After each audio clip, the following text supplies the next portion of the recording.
I love every Legends I see, from Legends A to Legends Z. This is Fragments of Silicon.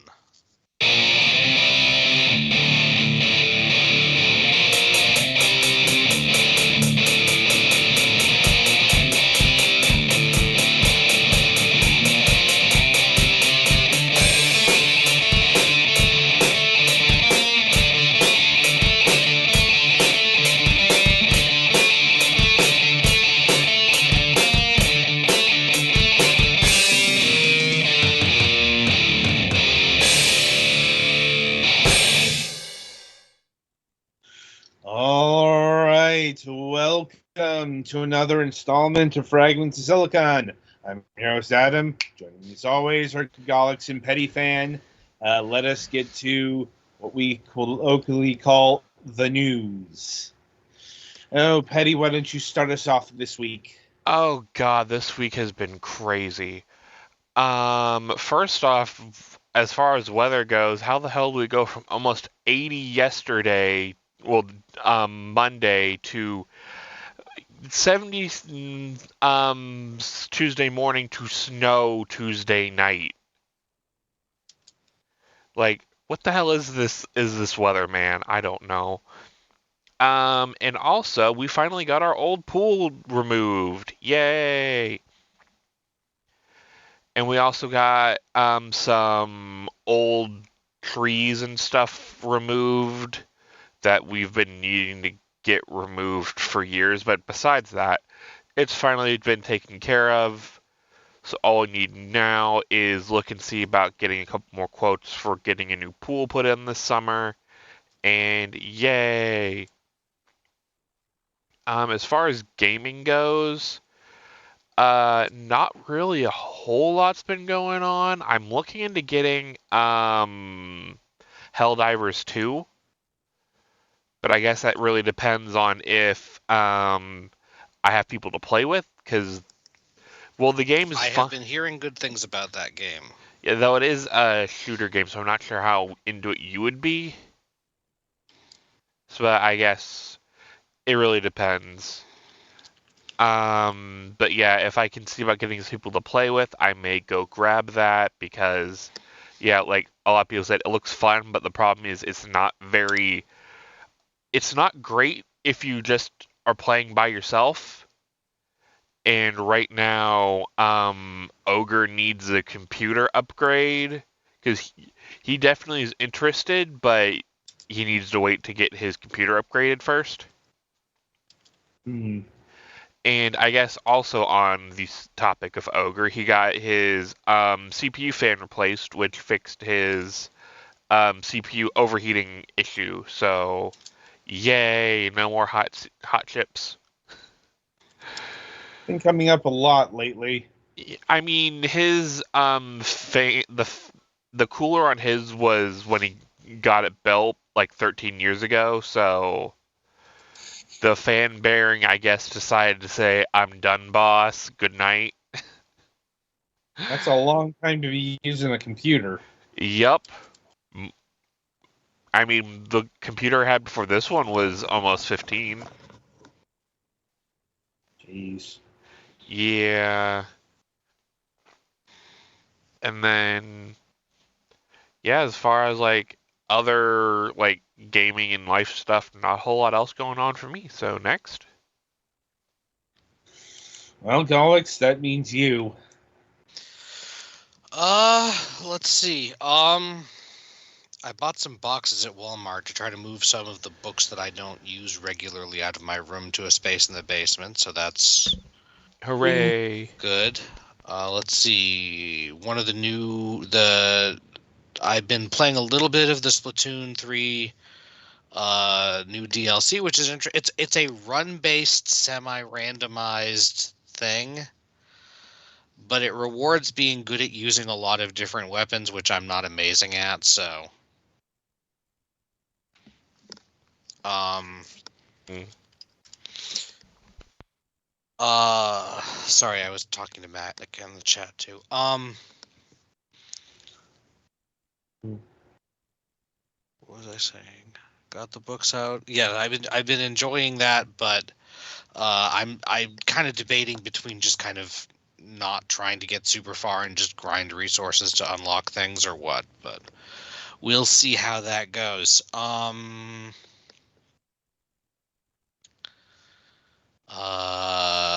Excited about the things that got revealed for Pokemon Day, including and especially the fact that they're not putting out a major game this year. Hopefully they take their time and polish things up a little bit more. Mm-hmm. And hopefully they don't release 2 games next year like they did with Legends Arceus and then Sword Shield. Or no, Legends Arceus and then Scarlet Violet. I mean, they're taking more time than usual with the next Pokemon game. Yes, either way, some people expected a major game this year, and it's good that they're not doing that.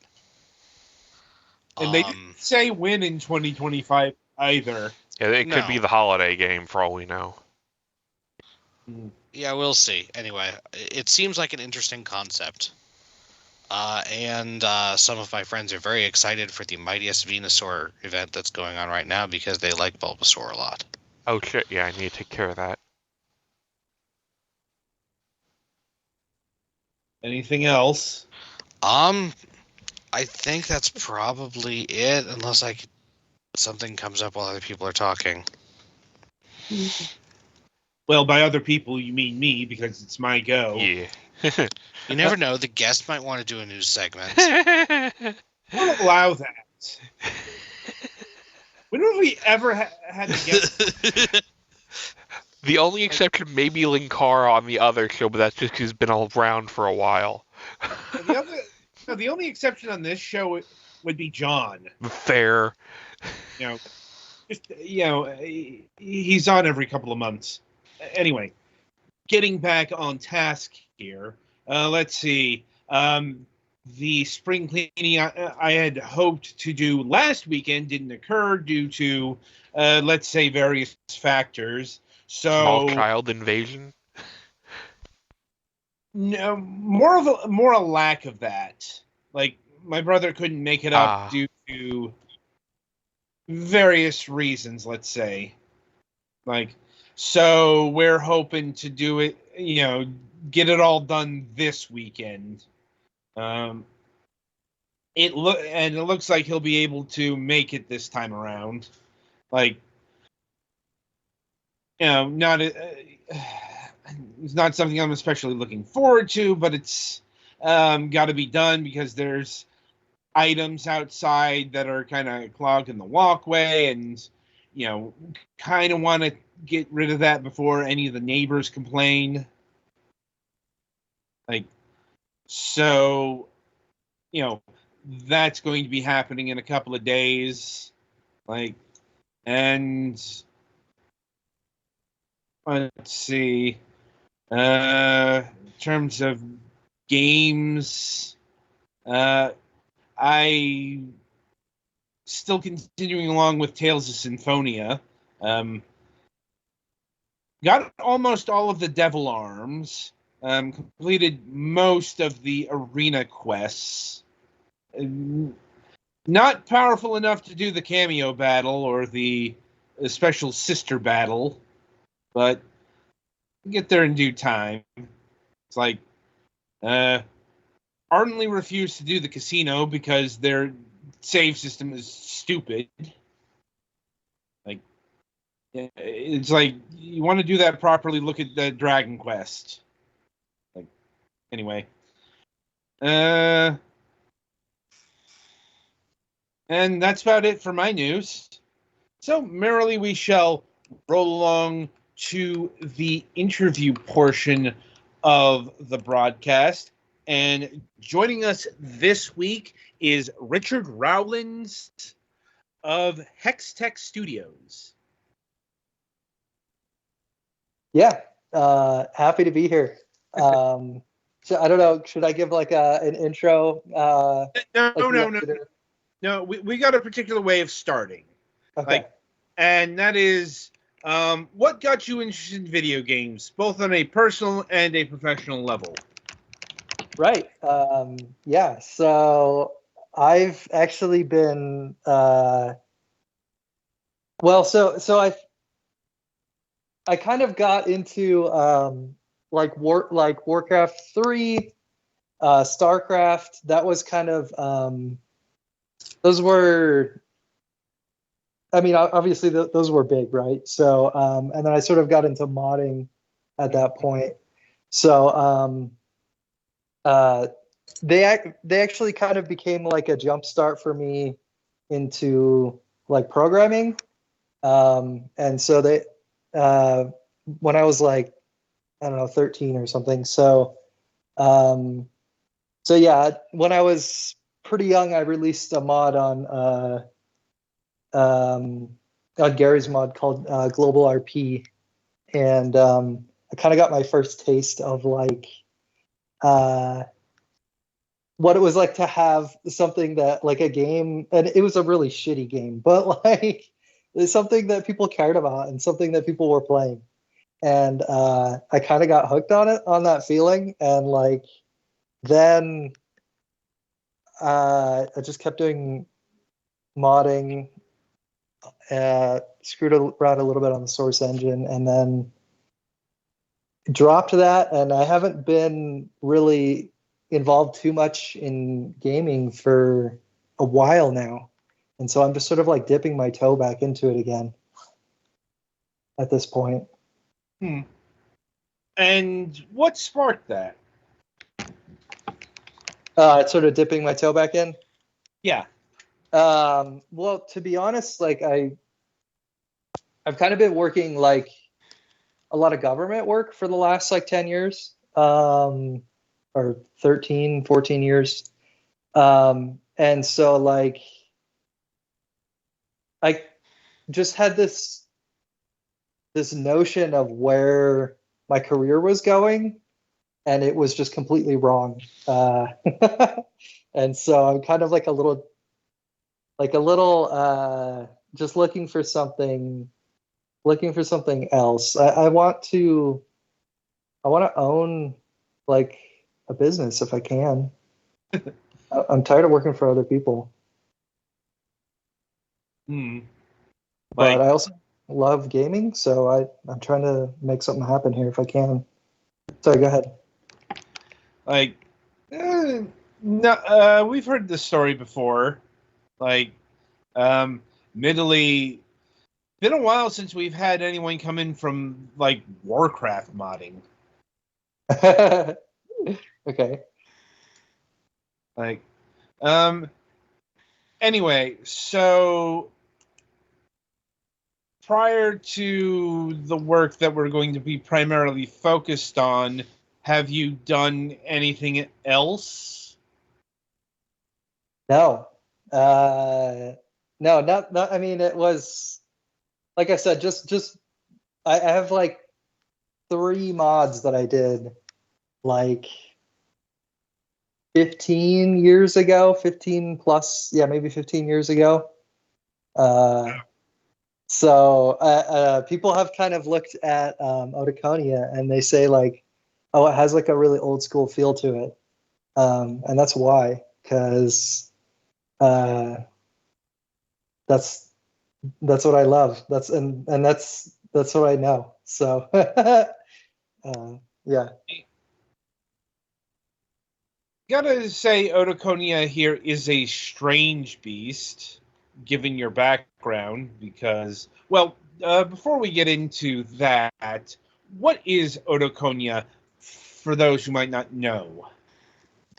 Right. So Otoconia is essentially like I was kind of envisioning like basically it's a turn-based strategy game, designed for mobile. It was like envisioned for mobile. But it's essentially, it has a lot of like StarCraft kind of vibes to it. Because yeah, I love that game. So but there are a few things that I wanted that I thought could be improved on with like StarCraft is kind of like, or I don't know about improved on, but like just I wanted to experiment with something different, and essentially a turn-based version of it I thought was kind of exciting because it sort of allows you to explore the complexity that's inherent in a game like StarCraft or other RTS games. That as a player, like I was often just left wondering if I was ever making the right move in that game, and you're so often just thrown 30 or 40 or 50 things you have to do all at once in that game, and it becomes very overwhelming. And so I wanted to create something that kind of had that like that same strategy that I loved, but you could play it whenever, wherever, and really just dive deep into the strategy of it, like a chess almost kind of experience.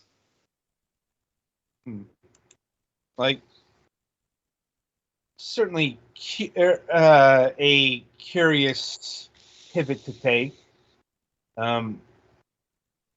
given, the, what's the word, genre that StarCraft is in.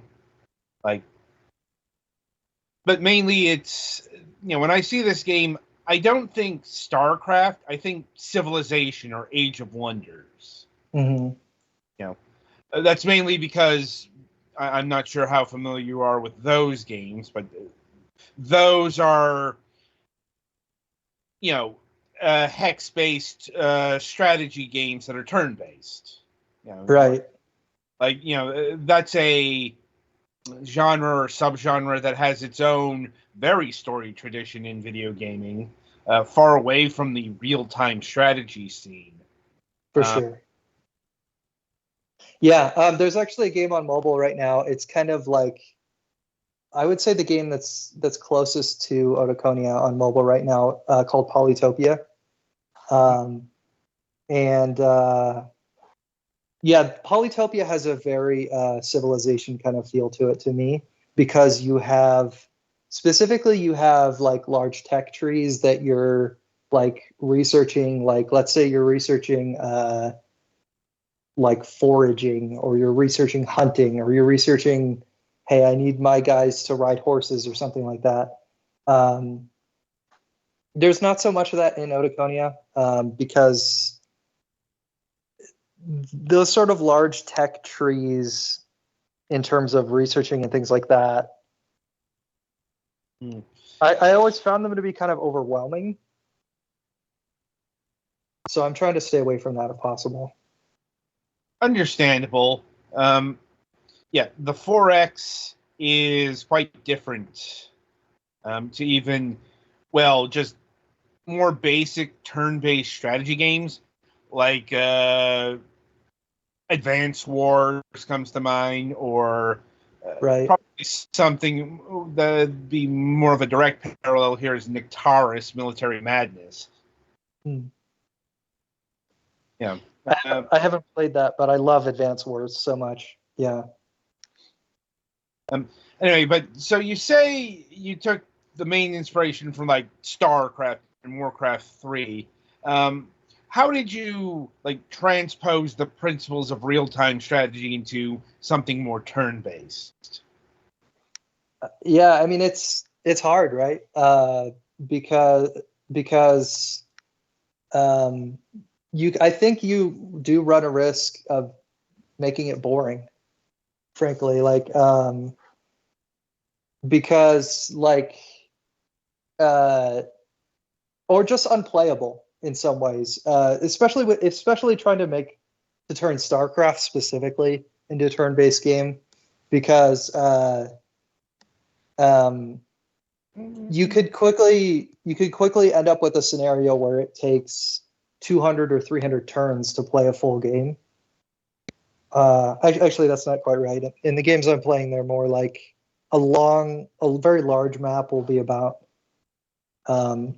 80, let's say, or 60 or 80, sometimes more like, or a smaller map will be maybe more like 40 40 turns. But yeah, anyway, so like, I guess my point is, it's just like with Otokonia, I really wanted to have a 24-hour turn limit on the turns so that you could play it just sort of wherever you want, whenever you want. And so I guess my point is, if you have 24 hours to make a turn and you have to get through 100 or 200 turns, you risk making the game unplayable at that point.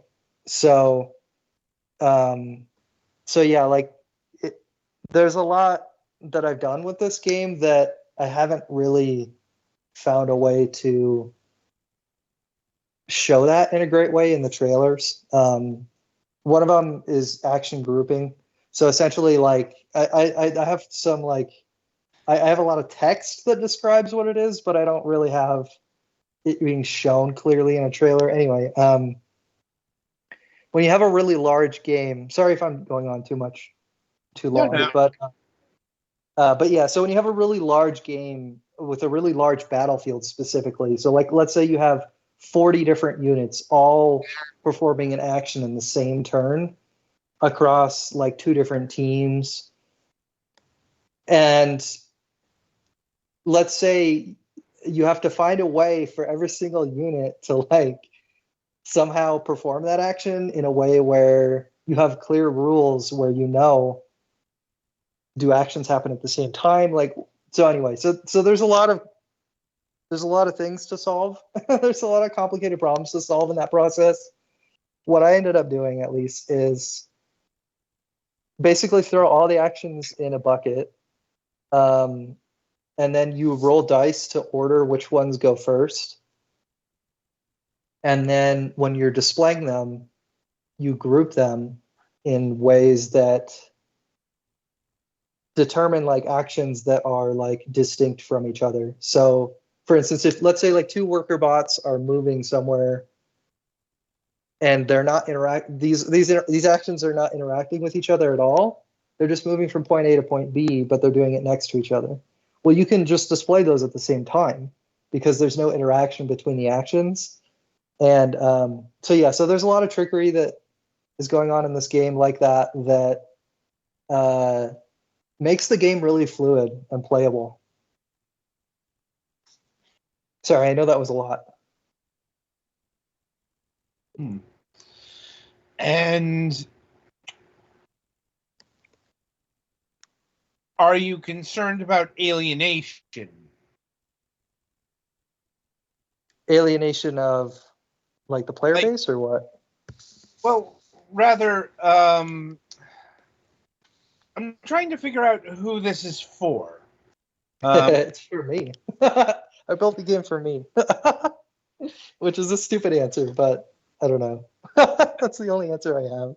I mean, it's an honest answer, but you know, it's like usually when people, build commercial. Is this a commercial game? I'm a solo indie dev. So, no, and I have no like, I don't have like a lot of, I didn't really have a large budget for this at all. Now that makes sense.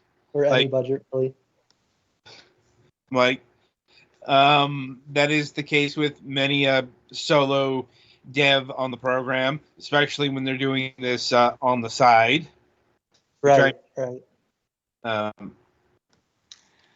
But okay. Anyway, I guess to rephrase the question, what kind of audience are you hoping to attract here? Just people that love novel strategy games that you can just play when you're pooping. I don't know. I'm just like, I just was looking at the mobile gaming market and I was just kind of like, these games suck. Like, I hate all of them. So I was like, I'm just going to try and create something cool. Like, that's really my only motivation. And I'm guessing that's also why you picked to make this game for mobile. It was the game I wanted to play and didn't exist. Yeah. I mean, well, that is heeding an old axiom. It's like if something doesn't exist and you really want it, make it yourself. Right. Like, it just, once again, this is the kind of game I experience much more on, say, PCs. Right. Well, I will say Polytopia is, I would say like Polytopia has been very successful on mobile. I'm not saying that this kind of game isn't unheard of. Like, it's just, it's more the monetization scheme, or rather lack thereof. I won't. This game doesn't lack one completely, but this game isn't filled with microtransactions or battle passes or much of the other nickel and dime mechanics that people have come to expect for mobile games. And I'm guessing that's a conscious decision. Yeah, who wants to play a game like that? It's trash. The answer might surprise you. Like, the answer in the broad strokes is a lot of people who are mobile first gamers, right? Who, let's say entered into that environment and don't know of anything else. Yeah, I mean, just because like it's the norm doesn't mean it should be.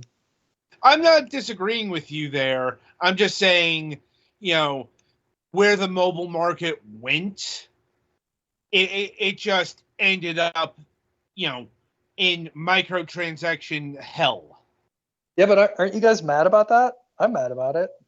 We should I guess my point is like cell phones to me are like the pinnacle of computing because like I don't know if you guys have you guys probably don't have I don't know, do you I let me just rephrase it. I recently got a MacBook Pro and I was never a Mac guy, but these M1, well, I have an M3 chip in it, and these computers are so fucking fast. I still can't get over how this isn't an advertisement, I promise.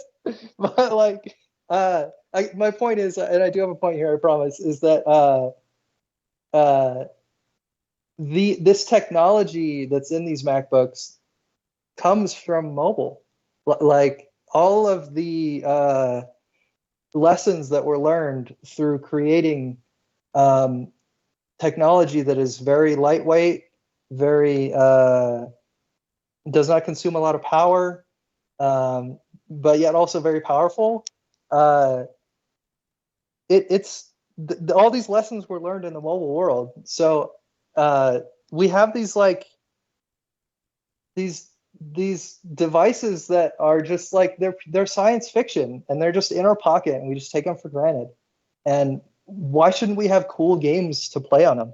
Like it's just it's a shame,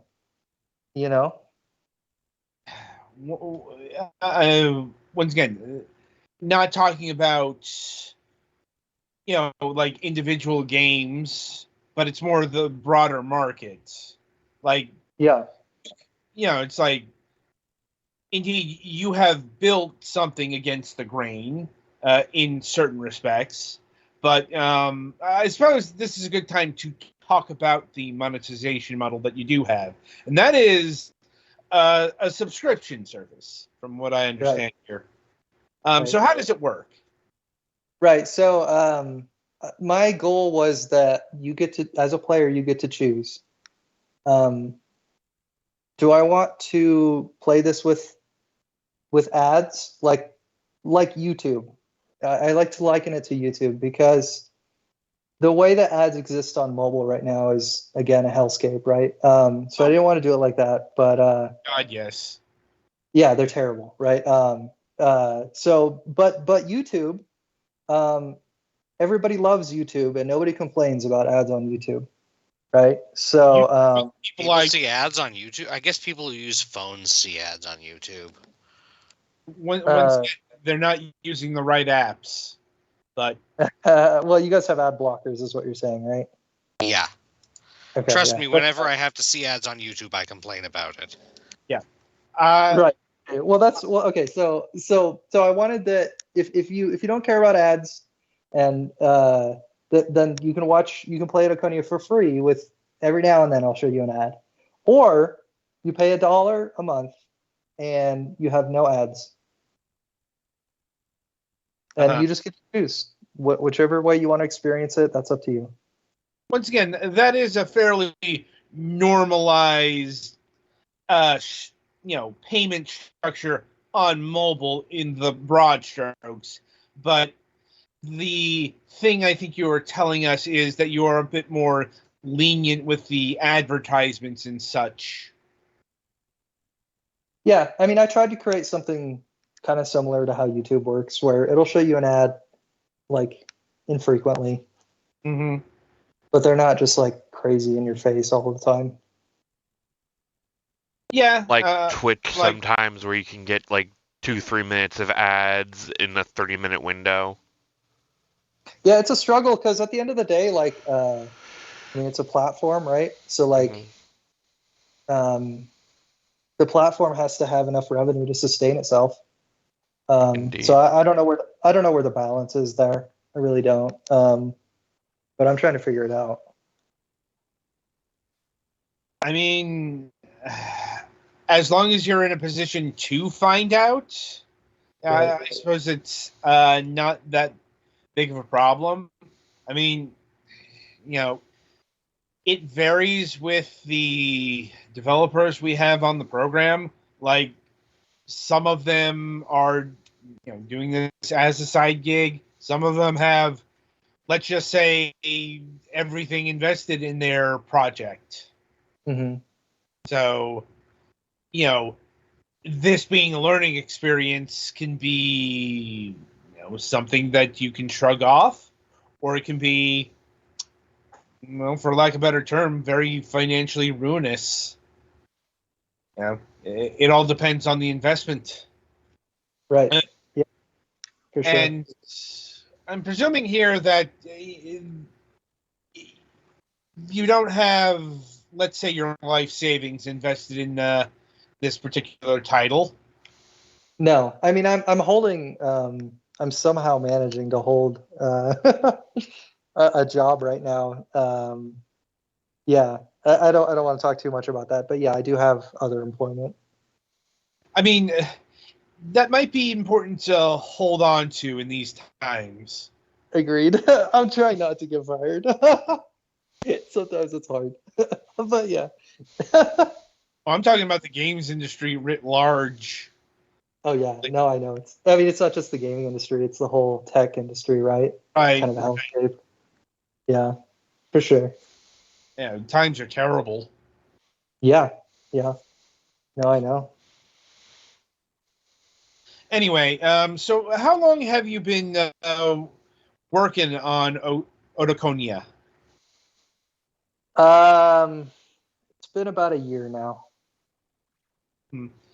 Like, I'll be honest, I'm not exactly sure if that's a normal dev cycle. We honestly don't get a lot of mobile game developers on the program. Like, not entirely alien to us, but not enough for us to give a good estimate on what's a typical mobile dev cycle, in all honesty. Well, this game is a lot more complicated than the majority of mobile games too.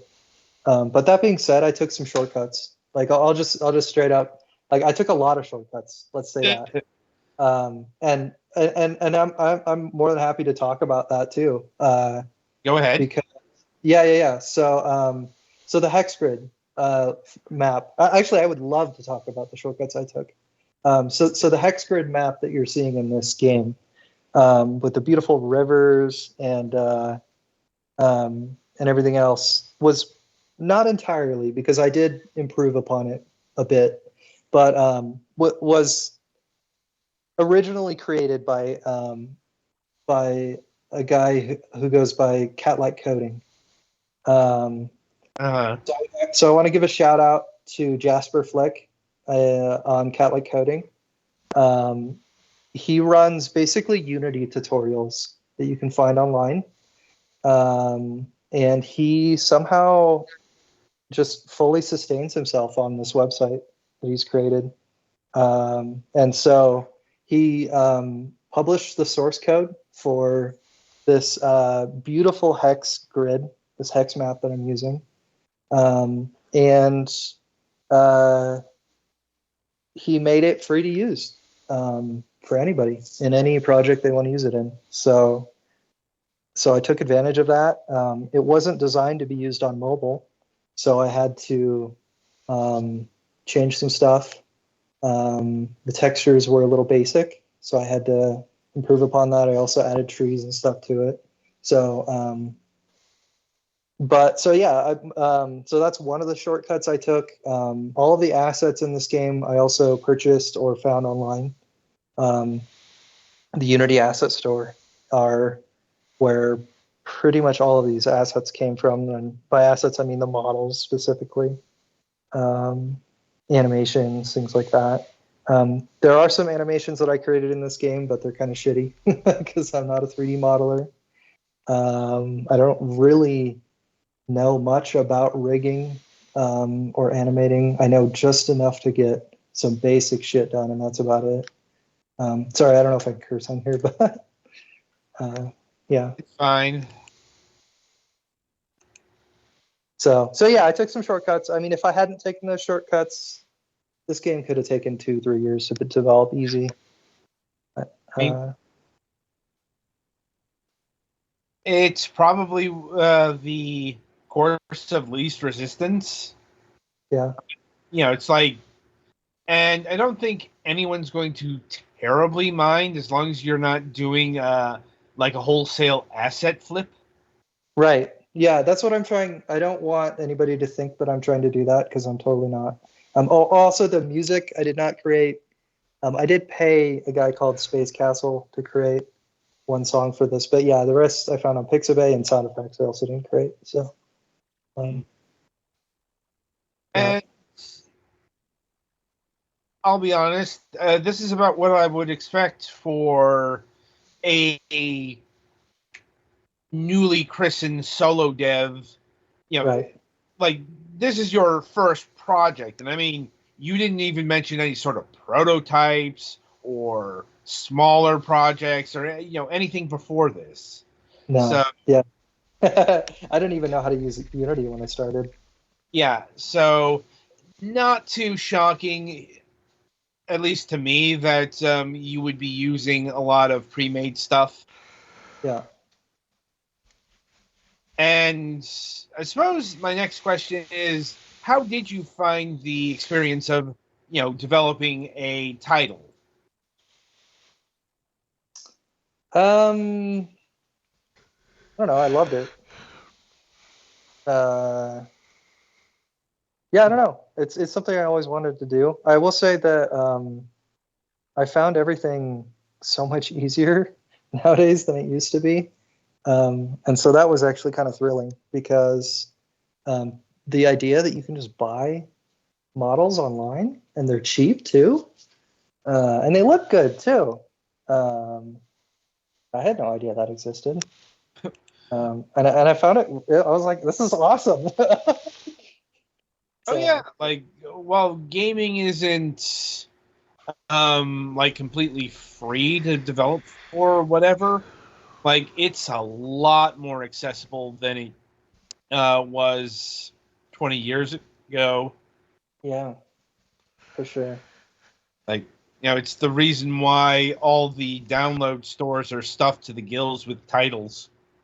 It is, yeah, for sure. Yeah. Anyway, so what lessons did you learn on, during the development of Otokonia here that you'll apply to your next project? To be honest, I don't know if there is a next project. I mean, at least at this moment, like, I want to just keep working on Otokonia. Like, so that's actually another reason why it's a subscription too, is because I don't know that I'm done with Otokonia yet. Like, it's playable, it's on the stores. I want to see if people play with it or not, and I want to see if people get excited about it or not. But yeah, like I don't know. I want to create more single player content for Otoconia is really what I want to do. I want to create a campaign or something. I want to create a map editor. I almost got map wrapping working on this, which was, yeah, it's I thought, yeah, because basically the cat like coding guy has map wrapping working, and I'm so close to having it, but anyway, so yeah, so I want to create a map editor, campaigns, expand upon the tutorial, just expand upon, there's some multiplayer features that are kind of would be nice to have. Things like being able to kick players out of your lobbies. If this app ever grows, that'll definitely be needed. Yeah, like anyway, yeah, I just want to keep working on Otoconia. But I don't have the funding to do it, and I can't just quit my job, you know. So I don't know. I'm trying to get people hyped, see if I can turn this into a business. But I don't know. It might be well, there's no way to sugarcoat it. Very long slog. Yeah. Yeah. It's like, I suppose you do have a bit of standoutishness in terms of what you've brought to the mobile gaming scene, but that's probably not enough in and of itself to juice heavy numbers or anything like that. Right. Like, it's like, I'm not sure if there's an easy answer other than just luck. Right. Can I get lucky, please? You guys have any luck around here? I'm like, if we find ours first. Right. Yeah. but pushing that aside, getting into the game itself, I'm wondering if does Otoconia mean anything? It's sort of an inside joke, yeah, between my wife and I. Inside joke. Yeah. So it's a really stupid inside joke, but yeah. So my wife is an audiologist, right? And so it comes from the word oto. It's otoconia. Otoconia. This is pronounced the exact same way. It's pronounced otoconia, but basically, instead of it's OTOCONIA. So if you Google that, if you Google OTOCONIA, the Googles and the Wikipedias will tell you that they're like these little crystals that exist in your ears, that your body needs to know, like, balance, in order to be able to balance yourself as you like move around in the world. And what happens often when you get older is your little otoconia crystals, they get displaced, and then people get really extreme like nausea, and like they're not able to they feel like they're spinning all the time, basically. And so, my wife has like all these, because she's an audiologist, like a lot of times she has like, I don't know, things she does in part of her practice to like help reseat those otoconia crystals in people's ears. Anyway, it's a really dumb inside joke because basically, she had the idea, like what if what if these crystals, these otoconia crystals, you could like mine them? Like, wouldn't that be kind of funny as like a dumb inside joke? And she said that, and then we both kind of thought about it, and at the end of the day, otoconia almost sounds like some made up, like beautiful landscape of like, mythology, or like and so we just kind of rolled with it because it sounded cool. I mean, it works well enough, I suppose. Yeah. It's just it might not be immediately apparent what it is. Sure. Like, but at any rate, so is there any sort of like actual story going on in the game? Like who are the factions at war, and how many are there? Right. You know, what are they trying to do? Right. I created a tutorial in the beginning, and essentially, like the very basic, very undeveloped storyline is that like you're walking home after exploring like a nearby island, and like you got to tell your like tribe about the Odaconia that you found, and then you climb this mountain, and it like describes to you like this is how like elevation works and stuff, and then you climb up and you get vision, and then it shows you your like homeland, and it's like panning over it, and then like these battleships show up and this destroyer shows up, and it just like levels your whole fucking hometown.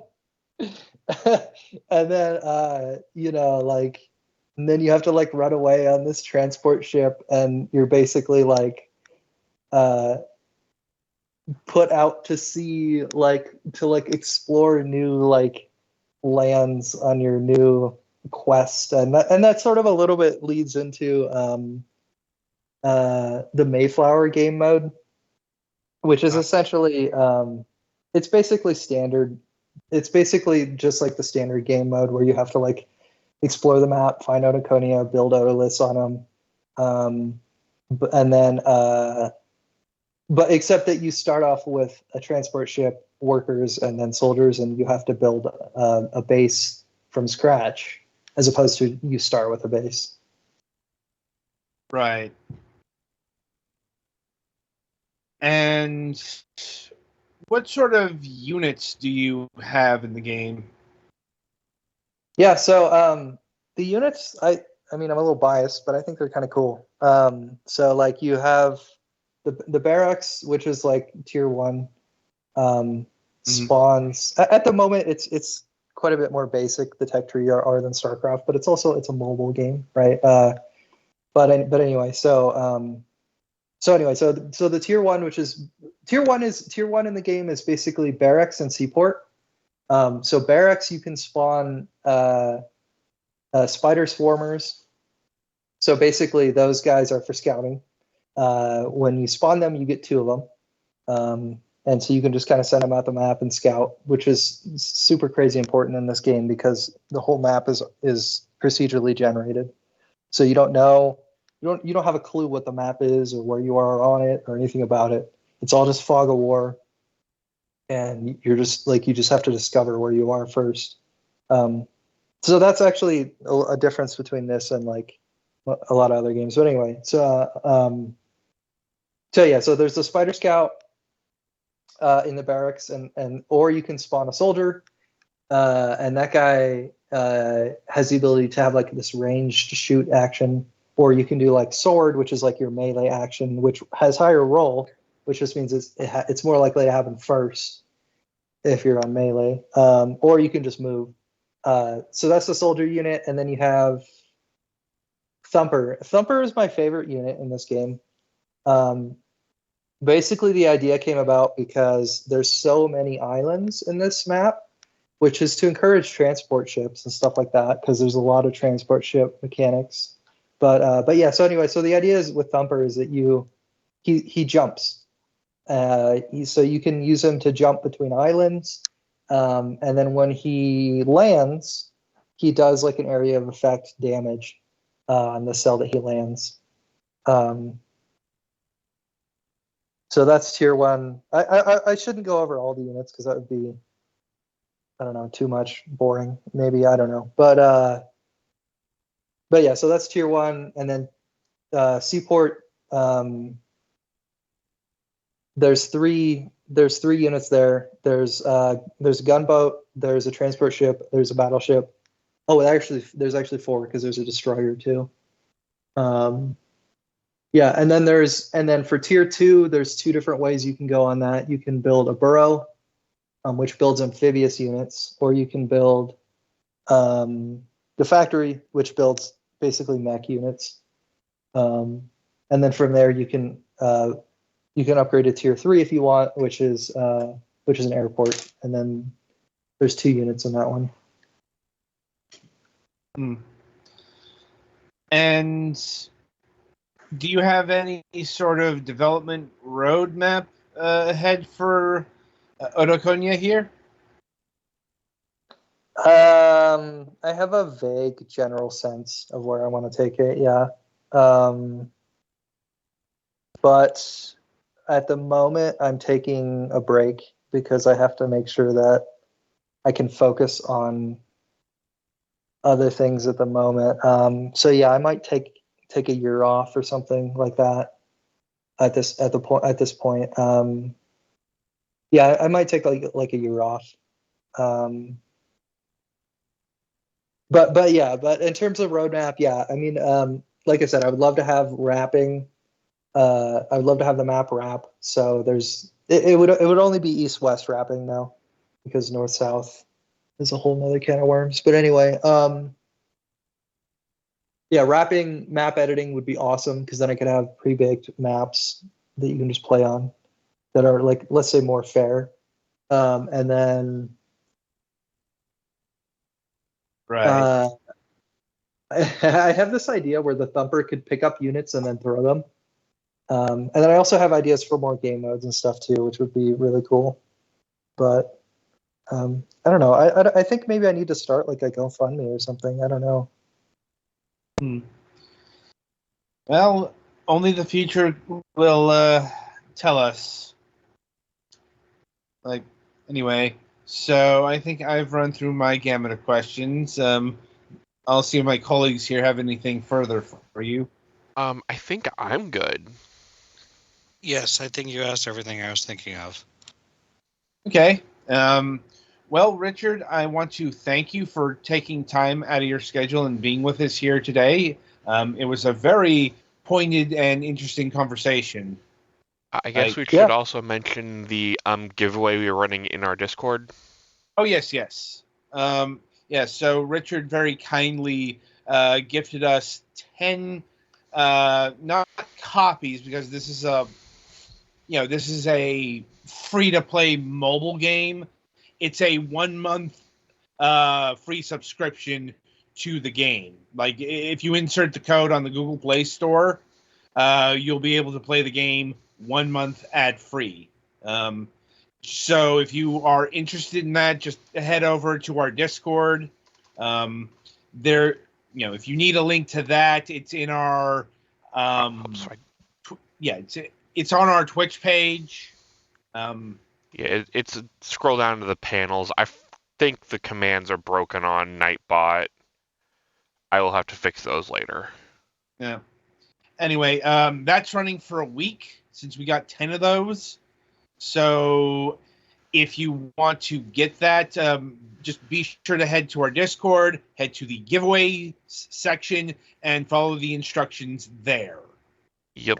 If you have any problems, just @cast in general, and I'll more than likely help you figure it out. Yep. One more note.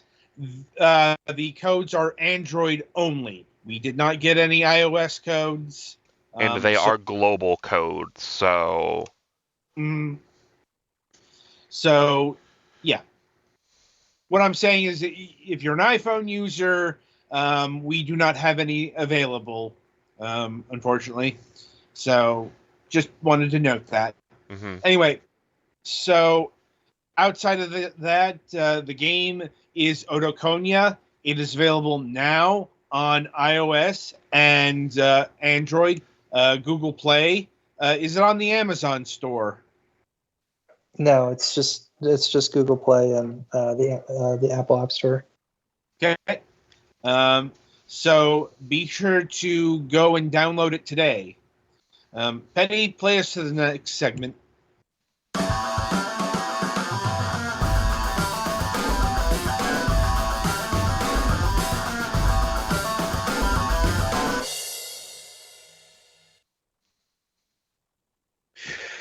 All right. So welcome to the topic of discussion. So since the Pokemon Presents didn't give us, enough actual information on Pokemon Legends like I hate that. I hate that so much. I'm like, look, they're the ones who put that out there. I know. Honestly, for a second they were going to call it like Z Alpha, and like that's a perfectly acceptable name, not Z2A. I'm like, God damn it, Pokemon Company, why are you like this? I don't think it's a bad name It's necessarily. not the worst, but like Z Alpha would have been a lot better. Anyway, since we're skinny on details there, we have decided to go in a different direction in terms of topics. In celebration, let's say, of its recent, release on the Nintendo Switch Online, we're talking service. We're talking about Battletoads, not specifically Battletoads and Battle Maniacs. Never played that one, but we are talking about the Battletoads franchise. Mm-hmm. Now, this came up in the Sunday proto discussion, but Wikipedia describes Battletoads as a media franchise, and I guess that is technically true. But like Battletoads isn't really that. Like Battletoads is It was an attempt at one. Barely. Mm-hmm. Like, they had high hopes that didn't really go anywhere. Yes, I suppose that is true, because Battletoads does have a animated pilot to its name, but that's about it. Mm-hmm. Like, Battletoads is just really weird, as it was something that was envisioned to rival the Teenage Mutant Ninja Turtles, but it kind of started in the wrong direction. Like, let's put it this way: Teenage Mutant Ninja Turtles, as a franchise, has a team of frogs that are better rivals for the Teenage Mutant Ninja Turtles than the Battletoads are. Way to hit them while they're down, bro. I don't know about that. Though it might depend on the incarnation, because maybe not too surprising, the animated incarnation of the Battletoads, they're quite fucking useless. I'll take Genghis Frog over Pimple.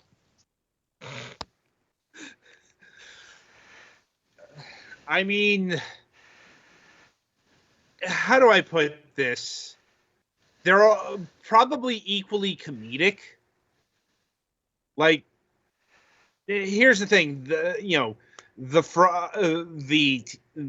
forget their names, like their group name, but they were very comedic, as you'd expect from something that was generated from the 80s cartoon.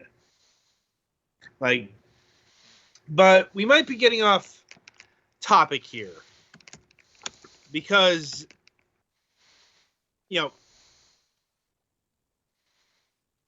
in terms of the Battletoads, just the frogs, apparently. There we go. Which, once again, is perhaps a better name than Battletoads. I don't know. It's probably about the same wavelength here. Like, but also keep in mind that the punk frogs probably they predate the Battletoads. Maybe not so much in conceptualization, but but certainly in release. Like 1991. That's when the first Battletoads game came out. We are like, God, season 6 or so in the 80s cartoon. Like, it's still going, but it's been going on for a while. Like, the thing is, like, I don't remember Battletoads being like action figures back in the day. there are action figures now. Like, there's actually, I think there's more Battletoads merchandise now than there was back in the 90s. Well, back in the day, if you wanted to do Battletoads action figures right, you'd need to have significant part swapping stuff, and I don't know if they would have afforded that back then. It probably would have depended on who they went with. Also, the whole, minimum order quantities. But, it's like, I don't really consider Battletoads to be a true rival, or at least, or an attempt to be a rival to the Teenage Mutant Ninja Turtles, because Battletoads was a video game franchise and not much more. It didn't even make it past the pilot in the fucking 90s. And I've seen the pilot. Yeah, it's bad, but it's pretty typical 90s cartoon bad. For a show of that era, at least pilot-wise, it was pretty good. For like a regular main show, yeah, it was pretty bad. Yeah. I'm like, I couldn't say it was much worse than, say, the Street Sharks or, the Extreme Dinosaurs. Lest we forget that the number of team of humanoid animals that do battle was a popular meme at the time. I mean, yeah, the Battletoads themselves are pretty obnoxious, both in their human forms and their toad forms, but once again, it was the 90s. It was acceptable at the time. Mm-hmm. They are so much less annoying than, say, Bubsy. I got why Bubsy never made it past pilot. It's like, because greenlighting the entire series would be constituted as a war crime under the Geneva Convention? Especially with what they introduced with the pilot there. Yeah. Bubsy's fucking nephews. Dear God. Again, war crime? Yeah, that's a good way of putting it. Anyway, so as a video game franchise, Battletoads is probably renowned for one thing, and that is ball-crushing difficulty. Yeah, I think that they are generally in the genre of beat 'em ups, but as beat 'em ups, compared to other beat 'em ups, they feature relatively frequent gimmick stages, and some of these gimmick stages are ridiculous. Yes, they are. I mean, the original Battletoads, the NES Battletoads, is infamous for ratcheting up the difficulty, even by the standards of NES games. The hoverbike stages are extremely unforgiving, particularly. Right. And here's the thing about that. The turbo tunnels, stage 3, that is one of the easier stages in the game. Yeah. That's how fucking difficult Battletoads on the NES is. And really, that rep doesn't really change for any of the other ports. It is worth noting that the original version of Battletoads is a bit broken.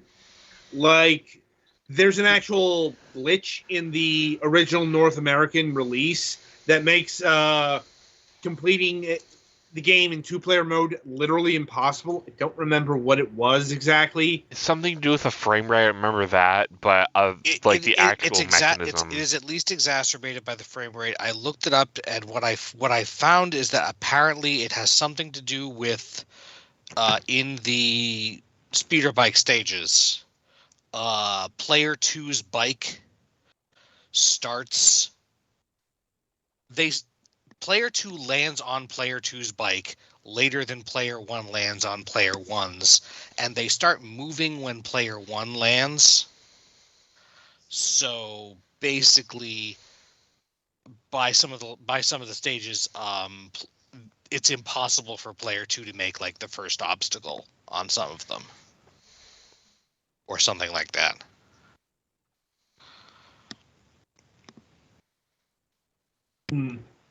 I'll take your word for it.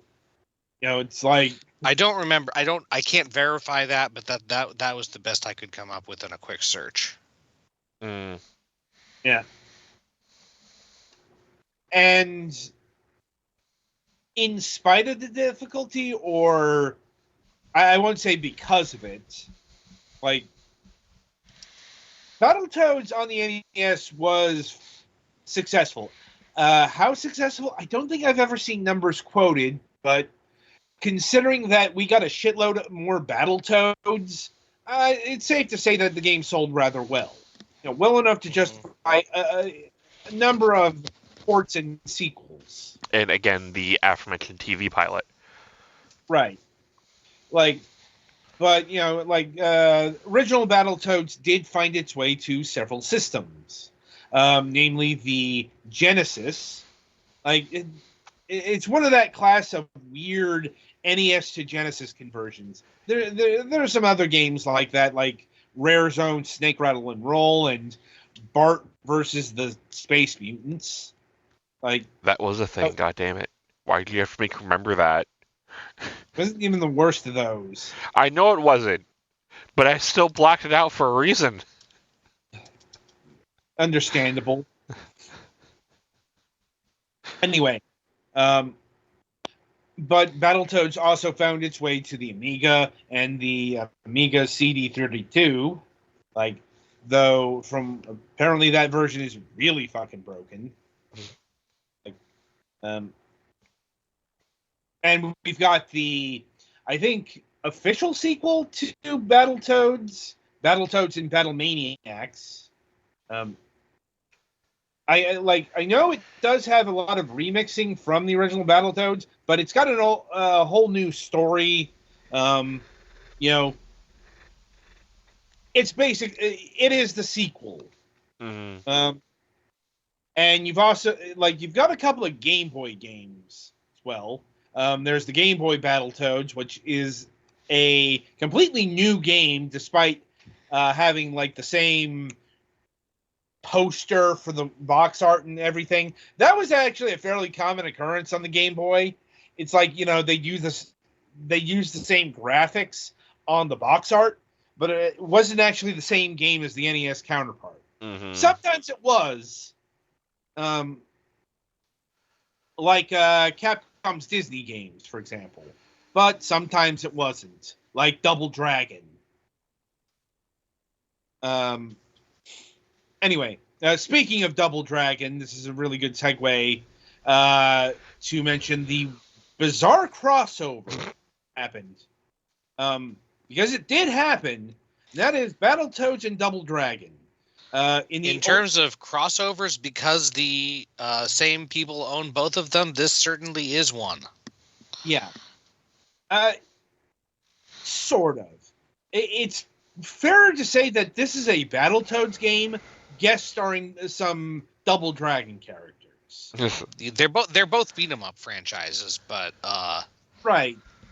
There are differences. Right, but here's the thing. The Battletoads and Double Dragon game was made by Rare, with no input from Technos Japan. This was done at the behest of Trade West. The North American and European licensor of Double Dragon at the time. So, what you got is a Double Dragon game, if you will, that plays a lot like Battletoads. Because it's a Battletoads game that has Billy and Jimmy Lee in it. It's got some Double Dragon villains like Abobo and Linda Lasher. They try to pose it as a cross-up with the villains, but here's the thing. The shadow boss in the game is actually an original creation made up by Ray. Not an actual villain from the Double Dragon franchise. Like, or rather, the actual shadow boss in the Double Dragon games, that was Jimmy Lee in the NES version of Double Dragon. Like, so no, that shadow boss couldn't have been the actual shadow boss in the Double Dragon games. Like, yeah, that's how deep we're going with the lore here. Anyway, and finally, back in the 90s, the franchise capped off with the Battletoads arcade game, which admittedly I never played and never saw a cabinet of, which is not surprising because the game apparently bombed hard, which makes sense when you know who the publisher was. Like, for whatever reason, Rare went to Electronic Arts for the arcade game. Like, did they do a lot of arcade games? No. Yeah, I didn't think so. Yeah, it's like seriously, I want to know the reasoning here, because I'm like, Electronic Arts, like, obviously they could do arcade games since this was a released product that did make it into, you know, some arcade somewhere. But it's like, yeah, Electronic Arts, they weren't arcade distributors. There's a reason why Rare went to Midway for Killer Instinct. It's because, yeah, they were actually, you know, they knew arcades. So, yeah, it's not a surprise that the Battletoads arcade game fell flat on its arse here. Like, that being said, this is probably the most beat 'em up of the Battletoads games back in the day, because there wasn't a lot of call for, you know, gimmicky racing in the arcades. Mm-hmm. At least, even though you could actually do some very interesting things with a wider arcade screen, but yeah.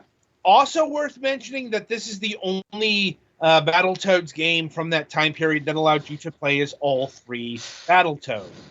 Because I mentioned this on Sunday, having three Battletoads was weird for video games. Yeah, most home consoles didn't have good ways to play with three people. Yeah, I'm like, or they didn't really have the power to pull off three characters simultaneously. You know, even the Super Nintendo couldn't do that. Like, so that's why, you know, in story, one of the Battletoads typically got kidnapped alongside Princess Angelica. You know, who's the very typical kidnapped princess of the series. I mean, to be fair, she's like a princess and not like a news reporter, so that's different. Not for video games. Yeah. That's true, not for video games. Anyway, so Battletoads after that went into a long hibernation, partially off the failure of the arcade game, and partially because Rare found success in Donkey Kong Country and, you know, became Nintendo's main second party, really, for the rest of the 90s. Mm-hmm. You know, it wasn't until fucking Pokemon that they really got another second party. Like, at least a large name. That's still, that would be ignoring HAL Labs and Kirby. But yeah, there are others, but I keep forgetting that HAL Labs is technically a second party because it's just so synonymous. Because like, even like the guys behind Pokemon Game Freak, they have made stuff for other systems. HAL Labs hasn't. Mobile. Fair. That is very valid. Like, anyway, Battletoads took a long rest until, I'm trying to not the Battletoads on the Xbox One yet. Before that, they made an appearance in Shovel Knight for the Xbox One. Yeah, they were a Microsoft's console when Shovel Knight exclusive. first escaped from Nintendo jail, as it were, they got the PlayStation and Xbox versions each got a unique character to make up, or a unique scenario to make up for the lack of the Street Pass functionality in the original 3DS version. Remember, Shovel Knight was a 3DS game. So the one version got Kratos, and the other version got the Battletoads. And there's some debate about which one of those is a weirder match. But neither are normal. I think the Battletoads... Okay, so Shovel Knight has a lot of animal people, so I think the Battletoads might actually be a little bit less weird. The Battletoads crossover actually includes a hoverbike stage and another little bit of thing. And I think the thing you get is like a punch attack / weapon that is similar to their not stupid, but stupidly cartoony, my fist turns into a hammer or my foot turns into a giant boot thing. Mm-hmm. The Kratos crossover is shorter and mostly a fight, if I remember correctly. But you basically he gets a copy of the Blades of Chaos. Yeah. And then after that, several years go by, and, after a long string of teases and shit like that, we finally get a new Battletoads game announced. Not created by Rare, overseen by Rare, but mainly produced by a company called Dahlia Studios. Beforehand, they made a couple of Windows 8 titles, and afterwards, they have gone on to make Disney's Illusion Island, which released last year. Anyway, the other day, I did play a bit of the new Battletoads game, and it's fucking awful. Yeah. But not for the reasons the chuds would have you believe. No, it's not awful because they toned down the Dark Queen's sexy apparel. It's awful because the game plays like shit. I can describe it in 3 words. Hitboxes? What hitboxes? No, seriously, this game has some of the worst hitboxes I've experienced in a brawler. It should not have been that hard to hit the fucking rat with any maneuvers. Also, the morphing ability is mapped weird. Who hits X and B? No. That is a bad configuration because, you're on an Xbox controller. It's any modern control configuration is diamond shaped. And X and B is across from one another. That is not good thumb positioning. Mm-hmm. In order to do that, you have to use 2 fingers, and that's a lot more clumsy. Well, and if you're doing something like that, it's typically a super special move, not, something relatively basic. It's still bad design. Like I said, I lasted 10 minutes before I kept whiffing enough for me to say fuck it and go play something else. And that's where the Battletoads legacy lies at this point in time. As far as the new Battletoads game hitting other platforms, I guess there's a chance, but I'm I I'm not sure how far back Microsoft is going to go in their back catalog in bringing games off of the Xbox ecosystem. Of note, we are still technically waiting for the Rare Replay to come to even just Game Pass. So, well, here's the problem with that. Rare, well, Rare Replay is probably never leaving the Xbox, specifically the Xbox ecosystem, because it's using a lot of backwards compatibility for the Xbox 360. Like, fair. so they would have to do a lot of additional work to bring that to other consoles, or even the PC. Like, but not talking about that. Like, Battletoads could, certainly be done on the not just PlayStation 5 or PlayStation 4, but the Nintendo Switch as well. At least it comes across as something that could be on the Nintendo Switch. Mm-hmm. But it's more, I'm not sure if Microsoft is interested enough to bring that to other platforms.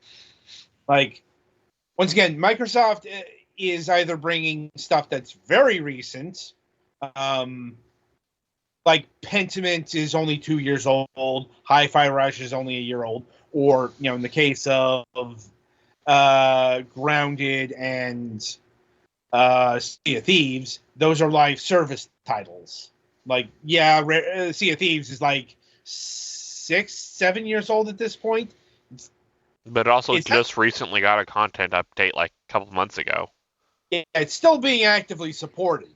So it makes sense that they're going to bring that to the PlayStation 5, since it's still an active support. As far as a new Battletoads game goes, like the 2020 game didn't exactly set the world on fire, and the developer clearly moved on to other things. Mm-hmm. So it might be a while. We'd have basically probably need to get Rare themselves into that, and they're a little busy in whatever hell pit Microsoft threw them into. It's not just that. Rare's current brass have stated they're not interested in revisiting old IPs. Now, if someone else wants to do that, that's another story. See also Killer Instinct. Mm-hmm. Yeah. Anyway, so yeah, I think that'll about do it for this week's topic of discussion, and indeed this week's installment of Fragments Silicon. So, coming up on the week ahead, we do have a new episode of MSP happening on this channel in about, let's say, 25 minutes. Bold, but okay. And Mac has pledged to be here this week. And he is awake, so... Well, he was last time we saw him in chat. Whether or not he's still awake now is an entirely different matter. He was awake as of about 15 minutes ago. This is also Mac we're talking about. I'm just saying.